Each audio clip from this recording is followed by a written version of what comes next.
ತುಂಬ ಅಂದರೆ ತುಂಬಾ ಖುಷಿ ಕೊಟ್ಟಿದೆ. ಇದುವರೆಗೂ ಯಾವ ಸರ್ಕಾರಗಳು ಈ ಥರ ಒಂದು ಒಳ್ಳೆಯ ಸರ್ಕಾರ ಕೊಟ್ಟಿಲ್ಲ. ಜನಕ್ಕೆ ಉಪಯೋಗವಾಗುವಂತಹ ಮತ್ತು ಎಲ್ಲ ಥರದ ಗ್ಯಾರಂಟಿಗಳನ್ನು ಕೊಟ್ಟು ಅದು ಎಷ್ಟು ಜನಕ್ಕೆ ಉಪಯೋಗ ಆಗಿದೆ ಅಂದರೆ ಬಡವರಿಗೆ ತುಂಬ ಅದು ಉಪಯುಕ್ತವಾಗಿದೆ. ಎಲ್ಲರಿಗೂ ಅದು ರೀಚ್ ಆಗಿದೆ. ಮಕ್ಕಳಿಗೆ ಎಜುಕೇಷನ್ ಕೊಡೋದ್ರಿಂದ ಹಿಡಿದು ಮತ್ತು ಮನೆಯಲ್ಲಿ ಸಣ್ಣ ಪುಟ್ಟ ಫ್ರಿಜ್ ಆಗಲಿ ಟಿ ವಿ ಆಗಲಿ ಮತ್ತು ಅದನ್ನೆಲ್ಲ ತಗೊಳ್ಳೋದ್ರಿಂದ ಹಿಡಿದು ಮತ್ತು ಸಣ್ಣ ಪುಟ್ಟ ಸಾಲಗಳು ಮತ್ತು ಕೈ ಖರ್ಚು ಹೆಣ್ಮಕ್ಕಳಿಗೆ ಮತ್ತು ಅಲ್ಲಿ ಇಲ್ಲಿ ಹೋಗಲಿಕ್ಕೆ ಅವರಿಗೆ ಎಷ್ಟು ಕಷ್ಟ ಆಗ್ತಾಯಿದ್ದು. ಬಸ್ ಅಂತೂ ಎಷ್ಟು ಅನುಕೂಲ ಕೊಟ್ಟಿದೆ ಅಂದರೆ ಒಂದು ತಾಯಿ ತಂದೆನೂ ಸಪೋಸ್ ಸಡನ್ನಾಗಿ ಸೀರಿಯಸ್ ಆಗಿಬಿಡ್ತಾರೆ, ಅವ್ರನ್ನ ನೋಡಬೇಕಾದ್ರೆ ಅವ್ರ ತಕ್ಕ ಹಣ ಇರಲ್ಲ, ಅದನ್ನೆಲ್ಲ ತಪ್ಪಿಸ್ಕೊಳ್ತಾಯಿದ್ದು. ಅಂಥ ಒಳ್ಳೆಯ ಸಂದರ್ಭ ಇವಾಗ ಸಿಕ್ಕಿದೆ, ಎಲ್ಲ ಹೆಣ್ಮಕ್ಳಿಗೂ ಸಿಕ್ಕಿದೆ. ಮತ್ತು ದೇವಸ್ಥಾನಗಳನ್ನ ಭೇಟಿ ಆಗೋದು, ಅವರ ಹರಕೆಗಳನ್ನ ತೀರಿಸೋದು, ಮತ್ತು ಹೆಣ್ಮಕ್ಳಿಗೆಲ್ಲ ಸ್ಕೂಲ್ಗೆ ಹೋಗೋದು, ಕಾಲೇಜುಗಳಿಗೆ ಹೋಗೋದು, ಅದೆಲ್ಲ ಎಷ್ಟು ಅನುಕೂಲವಾಗಿದೆ ಅಂದರೆ ತುಂಬಾ ಅನುಕೂಲ ಆಗಿದೆ. ಇದನ್ನು ನಾವು ಕೇಂದ್ರ ಸರ್ಕಾರದಲ್ಲಿಯೂ ಸಹ ಅಪೇಕ್ಷಿಸುತ್ತೇವೆ. ಕೇಂದ್ರ ಸರ್ಕಾರದಲ್ಲಿ ಈ ಸರಿ ಕಾಂಗ್ರೆಸ್ ಬಹುಮತ ತಗೊಳುತ್ತೆ, ಸಿಂಗಲ್ ಲಾರ್ಜೆಸ್ಟ್ ಪಾರ್ಟಿಯಾಗಿ ಹೊರಹೊಮ್ಮುತ್ತೆ. ಅವ್ರು ಏನೇನು ಈಗ ಇದು ಮತ್ತೆ ಇದು ಗ್ಯಾರಂಟಿಗಳನ್ನ ಕೊಟ್ಟಿದ್ದಾರೆ ಅದನ್ನೆಲ್ಲ ಖಂಡಿತವಾಗಿ ಪೂರೈಸ್ತಾರೆ. ಇದು ಯುವಕರಿಗೆ ಉದ್ಯೋಗ ಕೊಡ್ತಾರೆ, ಮಹಾಲಕ್ಷ್ಮಿ ಯೋಜನೆಯನ್ನು ಜಾರಿಗೆ ತರ್ತಾರೆ. ಮತ್ತು ಇದು ಎಜುಕೇಟೆಡ್ ಉದ್ಯೋಗಸ್ಥರಿಗೆ ಸ್ಟೈಫಂಡ್ ಕೊಡೋದಾಗಲಿ, ಸ್ಕಿಲ್ಸ್ ಕೊಡೋದಾಗಲಿ, ಅಪ್ರೆಂಟಿಸ್ಶಿಪ್ ಟ್ರೈನಿಂಗ್ ಕೊಡೋದಾಗಲಿ, ಇದನ್ನೆಲ್ಲ ಮಾಡಿ ಈ ಸರಿ ಒಳ್ಳೆ ಸರ್ಕಾರ ಕೇಂದ್ರದಲ್ಲಿ ಕಾಂಗ್ರೆಸ್ನಿಂದ ರಚಿತವಾಗುತ್ತೆ.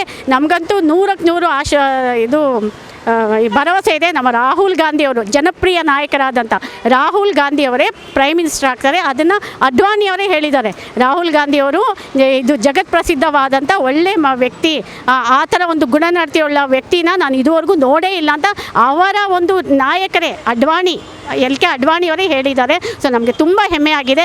ಕಾಂಗ್ರೆಸ್ ಪಕ್ಷದಲ್ಲಿ ನಾನು ಇದ್ದೀನಿ ಅನ್ನೋದಕ್ಕೆ ನನಗೆ ತುಂಬ ಹೆಮ್ಮೆ ಇದೆ. ಒಳ್ಳೊಳ್ಳೆ ಕೆಲಸ ಅಂತೂ ಖಂಡಿತ ಮಾಡ್ತಾರೆ. ನಮಗೆ ಸ್ವಾತಂತ್ರ್ಯ ಬಂದಿದ್ದು ಅಕ್ಟೋಬರ್ 24ನೇ ತಾರೀಕು 1947ರಲ್ಲಿ. ಸೊ ಆವಾಗ ಹೆಂಗೆ ನಾವು ಒಂದು ಪಕ್ಷ ಅಂತ ನೋಡಿದೆ, ಜನರು ಎಲ್ಲರೂ ಸೇರಿ ಕಾಂಗ್ರೆಸ್ ಪಕ್ಷ ಬಂದಿದ್ದಾಗ ನಮ್ಗೆ ಹೆಂಗೆ ಸಹಾಯ ಮಾಡಿದ್ರು ಹಾಗೆ ಈ ಸತಿನೂ MLAಗೂ ಸಹ ನಮಗೆ ಸಹಾಯ ಮಾಡಿ ಪ್ರೋತ್ಸಾಹ ಮಾಡಿದ್ದಾರೆ.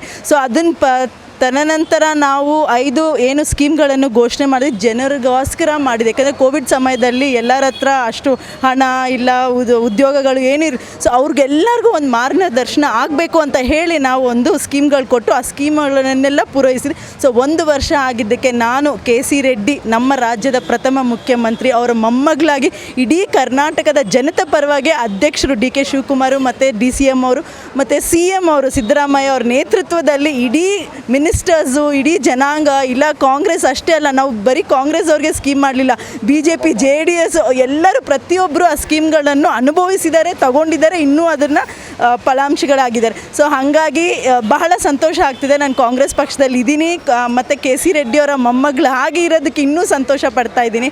ಸೊ ಸರ್ಕಾರ ಚೆನ್ನಾಗಿ ಮಾಡ್ಕೊಂಡು ಹೋಗಿದೆ 1 ವರ್ಷದಲ್ಲೇ. ಯಾವುದೇ ಒಂದು ಕೆಟ್ಟ ದೃಷ್ಟಿ ಬೇರೆಯವ್ರದ್ದು ಇದ್ರೂ ಸಹ ನಾವು ಏನು ಕೆಲಸ ಮಾಡ್ತಿದ್ದೆ ಅದ್ರ ಬಗ್ಗೆನೇ ನಾವು ಮಾತಾಡ್ಕೊಂಡು ಹೋಗಿ ಪ್ರತಿಯೊಬ್ಬರು ಲೀಡರು ಚೆನ್ನಾಗಿ ಮಾಡಿದ್ದಾರೆ ಅವರ ಕ್ಷೇತ್ರದಲ್ಲಿ. ಸೊ ಈ ಬರೋ MP ಯಲ್ಲೂ ಸಹ ನಮಗೆ 100% ಬರುತ್ತೆ ಅಂತ ಭರವಸೆ ಇಟ್ಕೊಂಡು ಜನರನ್ನ ಪ್ರೋತ್ಸಾಹ ಮಾಡೋದಕ್ಕೆ ಎಲ್ಲೇ ಸಂತೋಷವಾಗಿದೆ.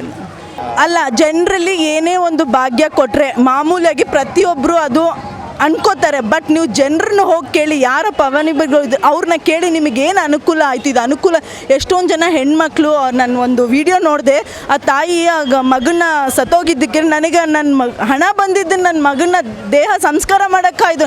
ಜಸ್ಟ್ ಯೋಚನೆ ಮಾಡಿ, ಅಷ್ಟು ಮಾಡೋಕ್ಕೆ ಹಣ ಇಲ್ಲದೆ ಇರೋರು ಇನ್ನೆಂಥ ಬುದ್ಧಿ ಇದೆ ಒಂದಷ್ಟು ಜನಕ್ಕೆ ಅದನ್ನು ಮಿಸ್ಯೂಸ್ ಮಾಡ್ಕೊಳ್ತಿರೋದು ಅನ್ನೋದು ತಪ್ಪು. ಯಾರಿಗಾದ್ರೂ ಅವಸರ ಇದೆಯೋ ಅವ್ರು ತಗೋತಾ ಇದ್ದಾರೆ, ಯಾವ್ರಿಗೆ ಅವಸರ ಇಲ್ವೋ ಅವ್ರು ತಗೊಳ್ತಿಲ್ಲ. ಸೊ ಇಟ್ಸ್ ಓಕೆ, ನಿಮ್ಗೆ ಅವಸರ ಇಲ್ಲ ಅಂದರೆ ತಗೋಬೇಡಿ, ತಗೋರ್ಗೆ ನಾವು ಬಿಟ್ಕೊಡೋಣ ಅನ್ನೋದು ಒಂದು ನಾನಾ ರೀತಿಯಲ್ಲೇ ಇದಾಗ್ತಾಯಿದೆ. ಒಬ್ಬೊಬ್ಬರಿಗೆ ಹೇಳಿದ ಥರ ಸಾವಾಗಿ ಆಯಿತು, ಎಜುಕೇಷನ್ಗೆ ಆಯಿತು, ಅದರಿಂದ ಒಬ್ಬೊಬ್ರಿಗೆ ಒಂದೊಂದು ರೀತಿಯಲ್ಲಿ ಅನುಕೂಲ ಆಗ್ತಾಯಿದೆ. ಹಾಗೆ ನಮ್ಮ ಕಾಂಗ್ರೆಸ್ ಪಕ್ಷ ಕಾಂಗ್ರೆಸ್ಗೆ ಸತತವಾಗಿ ಕೆಲಸ ಮಾಡ್ಕೊಂಡು ಬಂದವ್ರಿಗೆ ಯಾವಾಗಲೂ ಏನೋ ಒಂದು ಸ್ಥಾನಮಾನ ಕೊಡೋಕ್ಕೆ ನಿಂತಿದ್ದಾರೆ ಯಾವಾಗಲೂ. ಸೊ ನಾನು KC ರೆಡ್ಡಿ ಅವ್ರ ಮೊಮ್ಮಗಳಾಗಿ, ಫಸ್ಟ್ ಮುಖ್ಯಮಂತ್ರಿ ಅವ್ರ ಮೊಮ್ಮಗಳಿಗೆ MLCಯನ್ನು ನಾನು ಸಹ ಒಬ್ಬ ಅಭ್ಯರ್ಥಿಯಾಗಿ ವಸಂತ ಕವಿತಾ ಕೇಳ್ತಾ ಇದ್ದೀನಿ. ಸೊ ಪ್ರೋತ್ಸಾಹ ಮಾಡ್ತಿದ್ದಾರೆ, ಸಂತೋಷ ಆಗ್ತಿದೆ.